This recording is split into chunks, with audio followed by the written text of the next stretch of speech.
ফেরেশতারা বলছে নাটক করিস না, ঘর যা, তোর মাল একটা উপর দিকে ওই কাঁদা ফাঁদা আসবে না, কেঁদে লাভ নেই, মধ্যেখানে 26টা গায়েব একটা রেখেছিস। কেন বলছি? আমার বর্ধমানে, আমি নাম করব না কোনো গ্রামে, আমার বর্ধমানে আছে এরকম মা, একটা রোজা রাখেনি, 27টা রেখেছে। বলে কেন? আজকে আমি উলামাদের কাছে বলে যাচ্ছি, আপনাদের কাছে চ্যালেঞ্জ ছুড়ে গেলাম, কোন আলেম যদি প্রমাণ করাতে পারে কোরআন আর হাদিস থেকে যে এই 27 রাত্রিটাই শবে কদরের রাত্রি, সেই মৌলবীর জুতোর মালা পরে পশ্চিমবাংলায় বয়ান করবে। চ্যালেঞ্জ। কেউ যদি বলে 27 রাত্রিটাই শবে কদর, তাহলে সে গুনার কথা বলল, পাপের কথা। কেন? আমার আল্লাহ লুকিয়েছেন রাত্রিটাকে। আল্লাহ নবী সাহাবীরা বললেন, ইয়া রাসূলুল্লাহ, ইয়া হাবিবাল্লাহ, আগেকার মানুষেরা 1200 বৎসর 1300 বৎসর বাঁচত, কেউ কি 1000 বৎসরের কোনো কমকে আল্লাহ হায়াত দিলেন, কেউ কি 1200 বৎসর, কেউ কি 1300 বৎসর। ওগো আল্লাহর নবী, তাদের সমতুল্য আমাদের ইবাদত হবে কি করে? কথাটা বুঝতে পারেন? নূহ নবী 950 বৎসর বেঁচেছেন, আমার নবীজি মাত্র 63 বৎসর। তাইলে তিনি ইবাদত করলে আমি ইবাদত করলে সমান হবে? তাদেরটা বেশি হবে না? হবে না? বেশি। কিন্তু শুনেলেন উম্মতে মুহাম্মাদির জন্য ফ্যাসিলিটি, ইন্না আনজালনাহু ফি লাইলাতিল কদর ওয়া মা আদরাকা মা লাইলাতুল কদর লাইলাতুল কদরি খায়রুম মিন আলফি শাহর। হে আমার বিশ্ব নবী, আমি এমন একটি রাত্রি দান করেছি, বলে দাও এক রাত্রি ইবাদত করলে 1000 মাস অপেক্ষা বেশি নেকি পাবে। জোরে বলুন সুবহানাল্লাহ। সেই রাত্রিটা হচ্ছে শবে কদরের রাত্রি।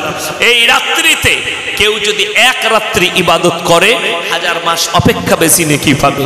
এই রাত্রিগুলোকে এরপরে মুহাদ্দিসিনরা বিভিন্ন ভাগে ভাগ করেছেন।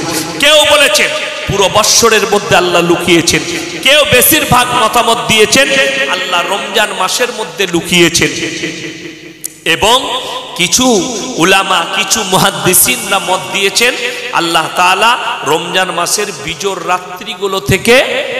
রাত্রিগুলোতে ইবাদত করতে বলেছেন, লুকিয়েছেন।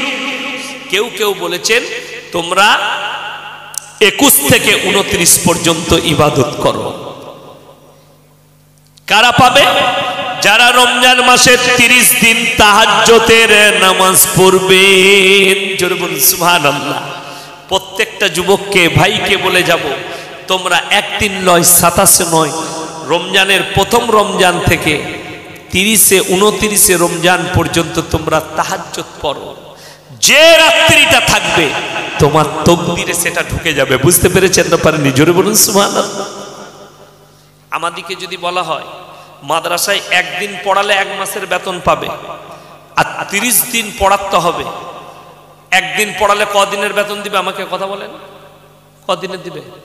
একদিন।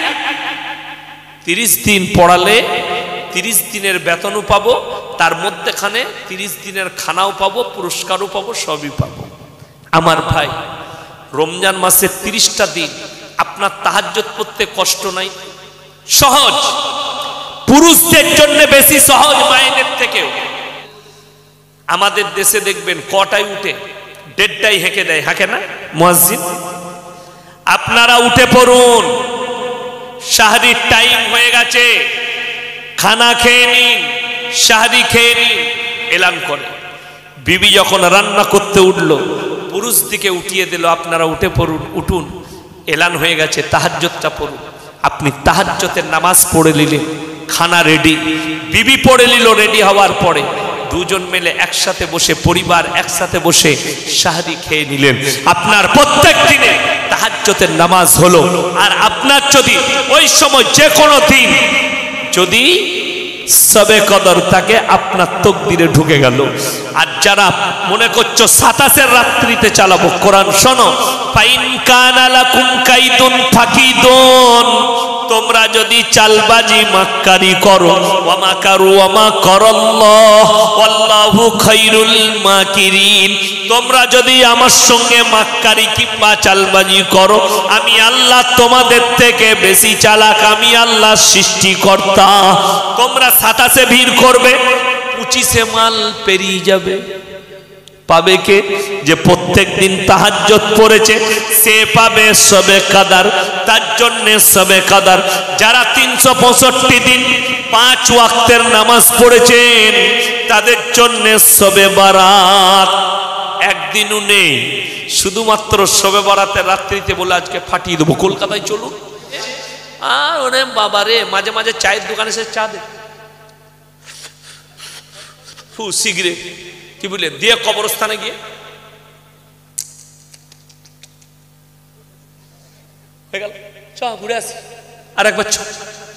এই তো সারা রাত চলে, আমার সব জানা আছে কি ইবাদত করে। আরে হুজুররাও জানে কি ইবাদত করে। ফজরের সময় আজান হয়েছে, মুয়াজ্জিন বলছে হাইয়া আলাস সালাহ হাইয়া আলাল ফালাহ। এরা বলছে ইমাম আর মুয়াজ্জিন তোরা দুধ না, যা পারবি চালা, আমাদের সবাই পালা। ইমাম সাহেব বলছে কি ব্যাপার, তোমরা ফজরের ফরজ নামাজ পড়বেন না? হুজুর সারা রাত চালালাম, আবার আগামী বছর দেখা যাবে। তোর মালটা ওইখানেই আটকিয়ে থাকবে, ওপর দিকে পৌঁছাবে। আমার ভাই, এটার নাম মুমিন নয়, এটার নাম নামাজি নয়। নামাজ আহা ইন্নাস সালাতা তানহা আনিল ফাহশাই ওয়াল মুনকার, নিশ্চয় নামাজ এমন একটা ইবাদত, মানুষ যখন ভালো নিয়তে নামাজ পড়বে তাকে অশ্লীল আর খারাপ কাজ থেকে সরিয়ে ভালো কাজের দিকে নিয়ে যাবে। সবাই নামাজি হবেন, হাত তুলে বলুন তো ইনশাআল্লাহ। কোনো ভাই, কোনো যুবক, কোনো যুবতী আজ থেকে বেনামাজি থাকবেন না। 5 ওয়াক্তের নামাজ আদায় করুন, কিয়ামতের দিনে ফেরে পড়বেন, আল্লাহ আটকিয়ে দেবে কিয়ামতের দিনে, আপনি বিপদে পড়ে যাবেন।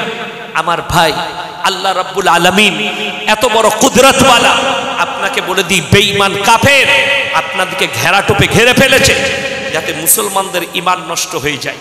আজকে থেকে সমাজ এখন উলামা থেকে বিচ্ছিন্ন। সব থেকে বড় জিনিস কি জানে?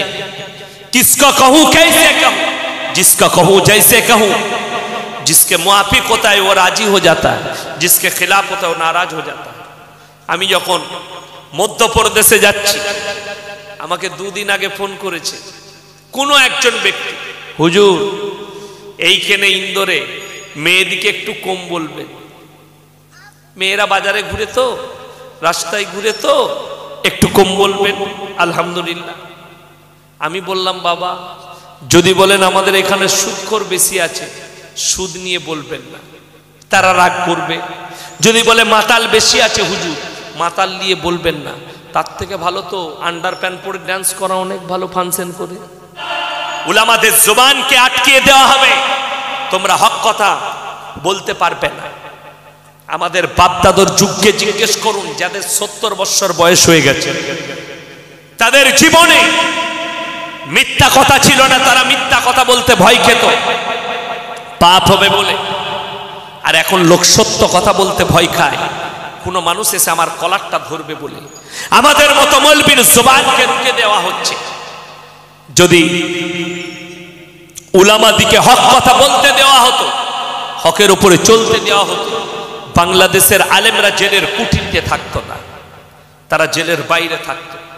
এয়ারপোর্টে 10 থেকে 15 জন বাংলাদেশি বলে হুজুর আমরা ভাগ্যবান, আপনাকে খালি মোবাইলে আর ইউটিউবে দেখি, আজকে পেয়ে গেছে। সবাই সেলফি তুললো। একজন বলল হুজুর আমার মেয়েটা শরীর অসুস্থ, ব্যাঙ্গালোর নিয়ে যাচ্ছি, দোয়া করবেন। আমি দোয়া দিলাম, আল্লাহ সুস্থতা দান করুক, আল্লাহ শিফা দে। বলে আপনি কি বাংলাদেশে আসবেন না? আমরা তোমরা কি চাও আমার মতো মৌলবি জেলের গারদে যাক? তোমার হাসিনা সরকার আমাকে খুঁজছে যে মালটাকে পেলি একবার জেলে ভরবো, কিন্তু তার বাপের হিম্মত নাই, আমাকে ইন্ডিয়া থেকে নিয়ে যা, ধরে দেখি তোর কত হিম্মত আছে। আমি এইখান থেকে তোকে বাঁশ দেব, সে বাঁশ সামালতে পারবি না। আমার ভাই, এটাই হচ্ছে কিয়ামতের আলামত।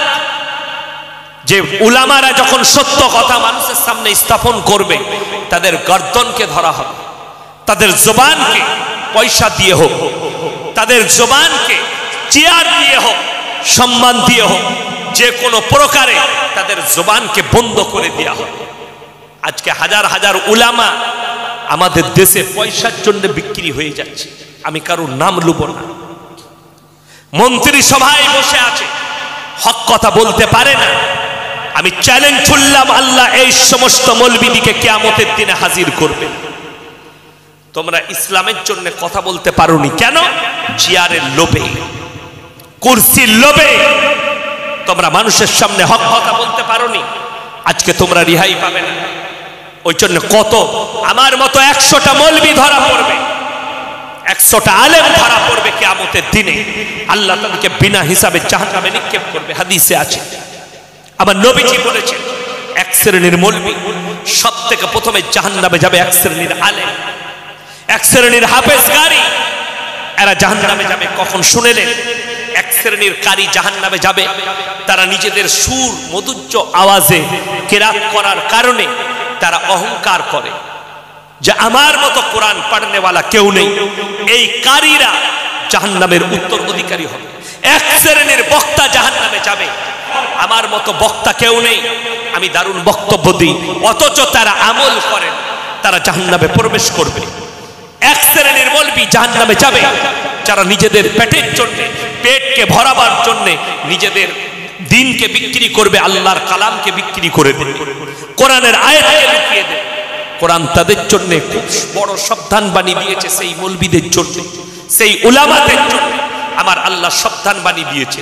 ইন্নাল্লাযীনা ইয়াকতুমুনা মা আনজালাল্লাহু মিনাল কিতাব ওয়া ইয়াশতারুনা বিহি তামানান কালীলা উলাইকা মা ইয়াকুলুনা ফি বুতুনিহিম ইল্লান নার ওয়া লা ইউকাল্লিমুহুমুল্লাহু ইয়াওমাল কিয়ামাতি ওয়া লা ইউযাক্কিহিম ওয়া লাহুম আযাবুন আলীম। হে আমার বিশ্বনবী, পৃথিবীতে তোমাদের মধ্যে এমন কিছু আলেম থাকবে যারা নিজেদের পেট ভরাবার জন্য আমার আয়াতকে লুকিয়ে দেবে।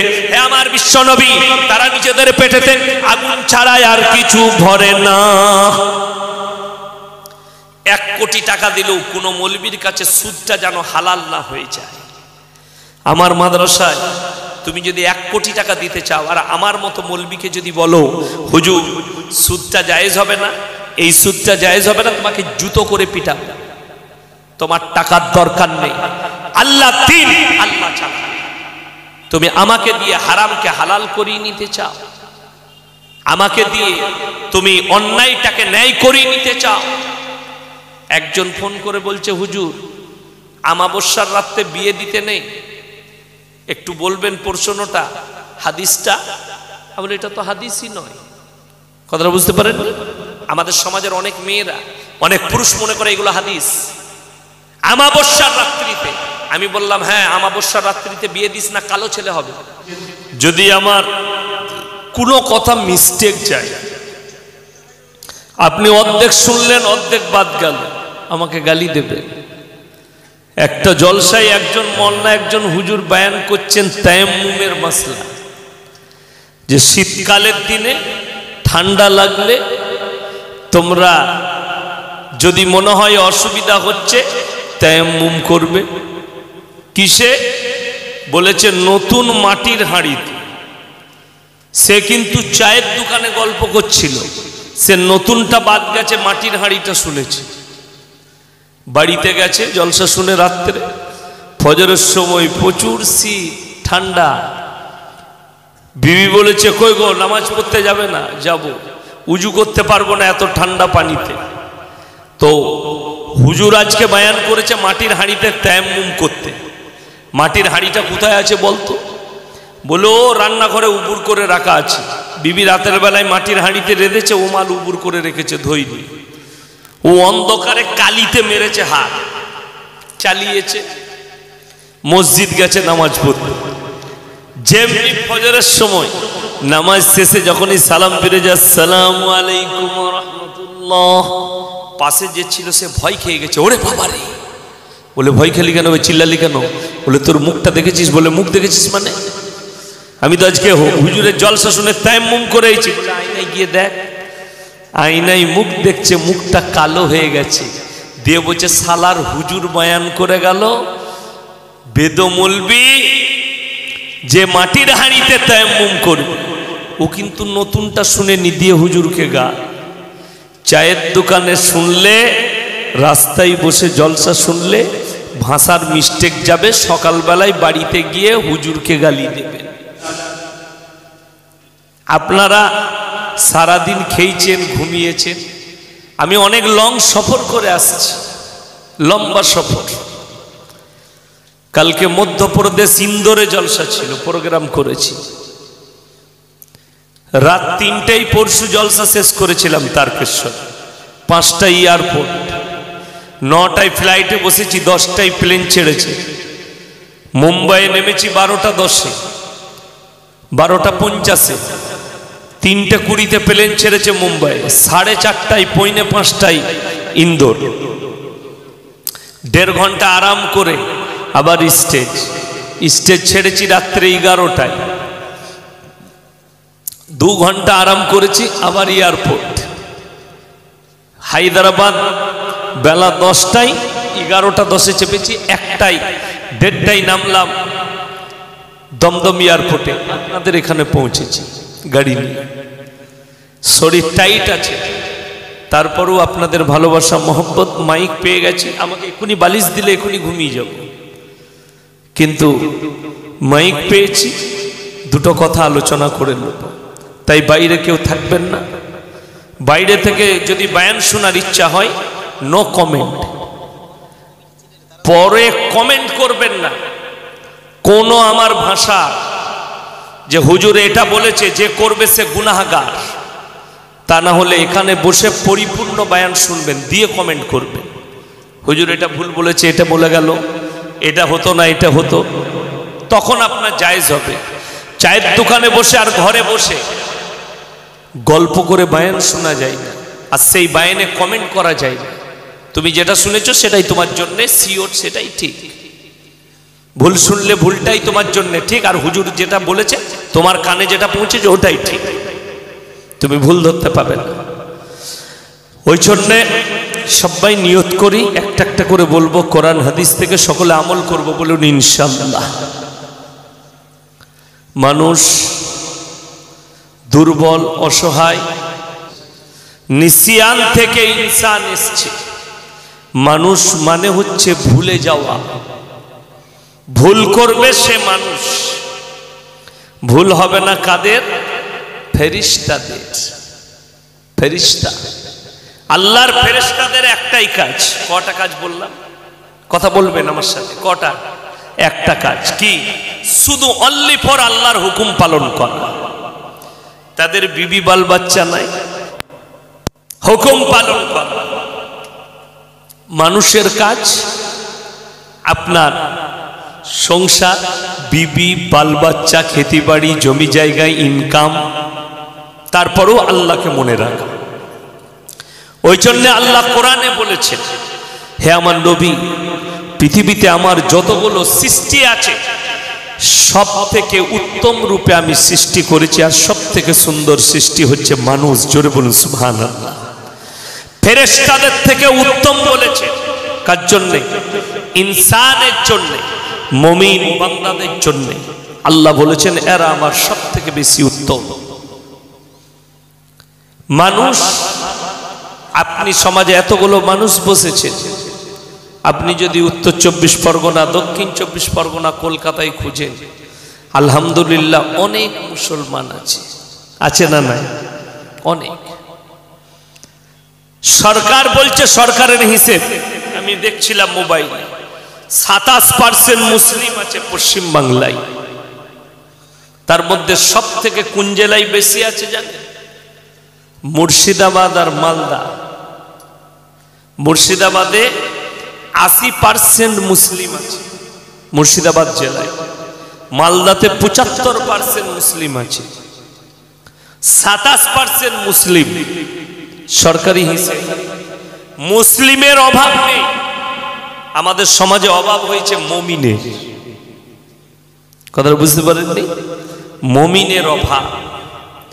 আমি আজকে বলবো আপনাদেরকে বুঝাবো যে আল্লাহর কসম করে বলছি, আপনারা যারা ভাবছেন বিয়ের পরে সন্তান, তার সন্তান, অনেকজন অহংকার করে বলে আমি 3টে বেটার বাপ, বলে না আমি 4 বেটার বাপ, আমি 5 বেটার বাপ। আল্লাহর কসম করে বলি সন্তান আল্লাহ দিয়েছে, জোরে বলুন সুবহানাল্লাহ। আমার আল্লাহ যদি ইচ্ছা করেন বিনা বাপের সন্তান দিতে পারেন, পারেন না? পারেন না? আমার আল্লাহ যদি ইচ্ছা করেন নারীর প্রয়োজন হবে না, আল্লাহ ডাইরেক্ট পাঠাতে পারে, ডাইরেক্ট মানুষকে নামাতে পারেন, সৃষ্টি করতে পারেন, পারেন না? পারেন না? আল্লাহ দুনিয়ার একটা নিজাম তৈরি করেছেন, এটাকে নিজাম বলা হয়। এটাকে যেমন দেশ চালানোর জন্য একটা আইনের প্রয়োজন হয়, হয় না? হয় না? আমাদের দেশে আইন আছে, সরকার বাবা ডক্টর আম্বেদকর সে আইন লিখেছে, সেই সংবিধান অনুসারে, আইন অনুসারে দেশ চলে। আইন কেউ ভঙ্গ করছে, ওটা আলাদা জিনিস। আল্লাহ দুনিয়ার একটা নিজামত তৈরি করেছে, আমার এই নিজামে দুনিয়াটা চলবে। তা না হলে সর্বপ্রথম আল্লাহ যিনি নিজের হাতের দ্বারা সৃষ্টি করেছেন তিনি হচ্ছেন হযরত আদম আলাইহিস সালাতু ওয়াস সালামকে, জোরে বলুন সুবহানাল্লাহ। আল্লাহ নিজের কুদরতে তিনি সৃষ্টি করেছেন হযরত আদম আলাইহিস সালাতু ওয়াস সালামকে। আপনারা ভেবে কুল পাবেন না, সেখানে কোনো বাপের প্রয়োজন হয়নি, মায়ের প্রয়োজন হয়নি, জোরে একবার বলুন সুবহানাল্লাহ। শুধু তাই নয়, প্রথম যিনি নারী, পৃথিবীর প্রথম মেয়ে, প্রথম নারী, তিনি হচ্ছেন হযরতে মা হাওয়া, হযরত আদম আলাইহিস সালাতু ওয়াস সালামের স্ত্রী। তিনাকে আল্লাহ কোথা থেকে সৃষ্টি করলেন? হযরতে আদম আলাইহিস সালাতু ওয়াস সালামের বাম পাঁজর থেকে সৃষ্টি করলেন, জোরে বলুন সুবহানাল্লাহ। এই তথ্যটা যদি নিতে যান বিজ্ঞান সমতুল্য, প্রত্যেকটা মানুষ, আপনি কালকে গিয়ে পুরো সিনেটা, এখানে যে পাঁজরার হাড়গুলো আছে না, নাই, এগুলো এক্সরে করাবেন, ফটো ভালো করে করবেন, এক্সরে বলবেন অনলি ফর পাঁজরের হাড়গুলো। প্রত্যেকটা পুরুষের বাঁ দিকে একটা করে বাম পাঁজর কম আছে, জোরে একবার বলুন সুবহানাল্লাহ। আল্লাহ কোরআনে বলেছেন আমি আদমের বাম পাঁজর থেকে নারীকে সৃষ্টি করলাম। সূরা নিসা প্রথম নম্বর আয়াত, ইয়া আইয়ুহান নাসু তাকু রাব্বাকুমুল্লাযী খালাকাকুম ওয়াল্লাযীনা মিন ক্বাবলিকুম লাআল্লাকুম তাত্তাকুন।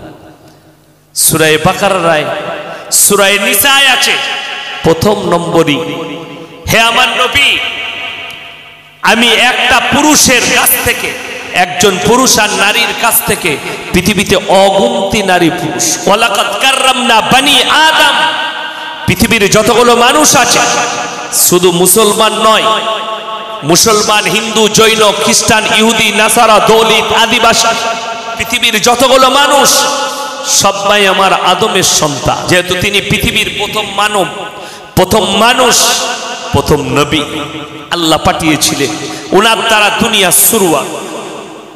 তাইলে যাদের সন্তান হচ্ছে তারা ফুটানি করো না, আল্লাহ দিচ্ছে তোমার মাধ্যম দিয়ে।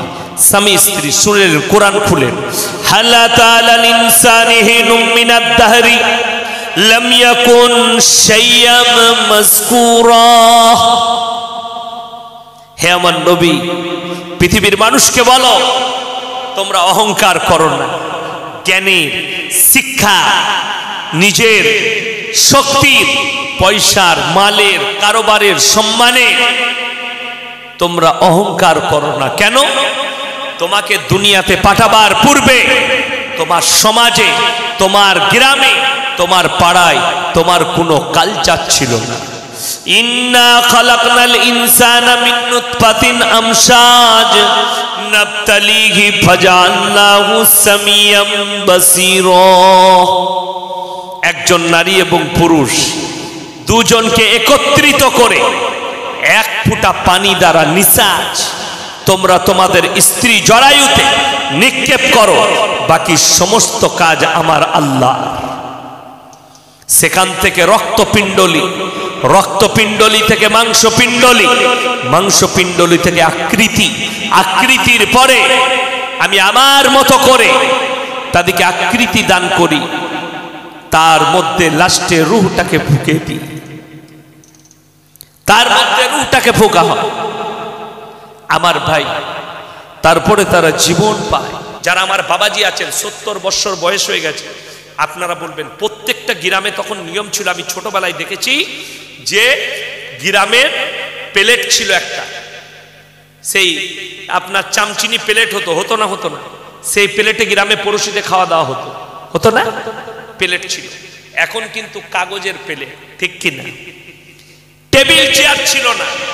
আমার পুরসায় সব থেকে ধনী ব্যক্তি আমার গলসি থানার সম্ভ্রান্ত পরিবার জব্বর মন্ডল সাহেব, হাজি জব্বর মন্ডল, 4খানা রাইস মিলের মালিক, 3টে বেটা, মেজ বেটা 2টো রাইস মিল, 2টো বেটা, সব বাড়ির একটা করে রাইস মিল, 3টে বেটা 4টা রাইস মিল। তাদের একটা বিয়ে খেয়েছিলাম আমি তখন ছোট।